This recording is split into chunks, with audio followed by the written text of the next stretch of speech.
Hello नमस्कार दोस्तों, हमारी आज की कहानी भगवान व्यास की है।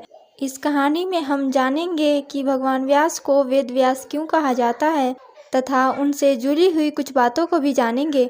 इस कहानी को प्लीज़ पूरा ज़रूर सुनें। कहानी अच्छी लगे तो इसे लाइक और शेयर करें। कहानी शुरू करने से पहले प्लीज़ हमारे चैनल को सब्सक्राइब करें। इस तरह की और भी धार्मिक और पौराणिक कहानियों को सुनने के लिए प्लीज़ हमारे चैनल को सब्सक्राइब करें। भगवान व्यास की कहानी इस प्रकार है कि भगवान व्यास भगवान नारायण के ही कलावतार माने जाते हैं। व्यास जी के पिता का नाम पराशर ऋषि तथा माता का नाम सत्यवती था। जन्म के कुछ समय पश्चात ही इन्होंने अपने माता पिता से जंगल में जाकर तपस्या करने की आज्ञा मांगी। शुरू में इनकी माता सत्यवती ने इन्हें रोकने का प्रयास किया, किंतु अंत में इनके माता के स्मरण करने पर लौट आने का वचन देने पर उन्होंने इनको वन जाने की आज्ञा दे दी।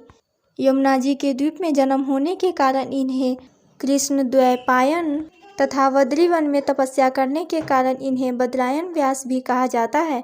इन्हें अंगों सहित संपूर्ण वेद, पुराण तथा इतिहास और परमात्म तत्व का ज्ञान स्वतः ही प्राप्त हो गया था।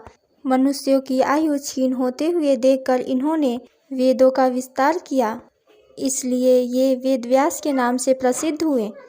वेदांत दर्शन के शक्ति के साथ अनादि पुराणों को लुप्त होते देखकर भगवान कृष्ण द्वैपायन ने 18 पुराणों का प्रणयन किया। इनके द्वारा प्रणीत महाभारत को पंचवेद कहा जाता है। श्रीमद् भागवत के रूप में इन्होंने भक्ति का सार सर्वस्व मानव मात्र को सुलभ कराया और ब्रह्मसूत्र के रूप में तत्वज्ञान को अनुपम ग्रंथ रत्न प्रदान किया। सुधात्मा व्यास जी विपत्तिग्रस्त पांडवों की समय समय पर सहायता करते रहे। इन्होंने संजय को दिव्य दृष्टि प्रदान की थी, जिससे संजय ने महाभारत युद्ध प्रत्यक्ष देखने के साथ साथ श्री कृष्ण के मुखारविंद से निःसृत श्रीमद् भगवत गीता का भी श्रवण किया। महर्षि व्यास की शक्ति अलौकिक थी।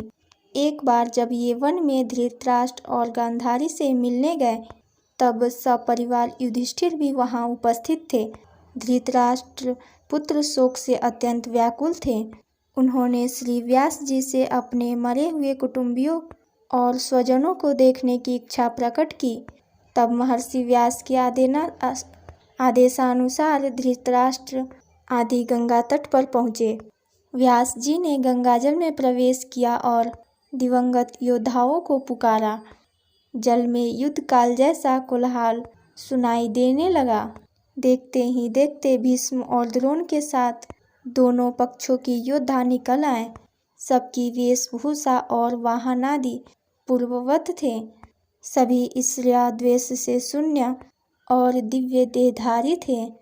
वे सभी लोग रात्रि में अपने पूर्व संबंधियों से मिले और सूर्योदय से पहले भागीरथी गंगा में प्रवेश करके अपने दिव्य लोकों को चले गए। भगवान व्यास के इस चमत्कारिक प्रभाव को देखकर धृतराष्ट्र आदि आश्चर्यचकित रह गए। भगवान व्यास आज भी अमर हैं। समय समय पर प्रकट होकर ये अधिकारी पुरुषों को अपना दर्शन देकर कृतार्थ किया करते हैं। भगवान आदि शंकराचार्य और मंडन मिश्र को उनके दर्शन हुए थे। मनुष्य जाति पर भगवान वेदव्यास के अत्यंत उपकार हैं। संपूर्ण संसार उनका आभारी है। पूरी कहानी सुनने के लिए धन्यवाद। इस तरह की और भी धार्मिक और पौराणिक कहानियों को सुनने के लिए प्लीज़ हमारे चैनल को सब्सक्राइब करें। धन्यवाद।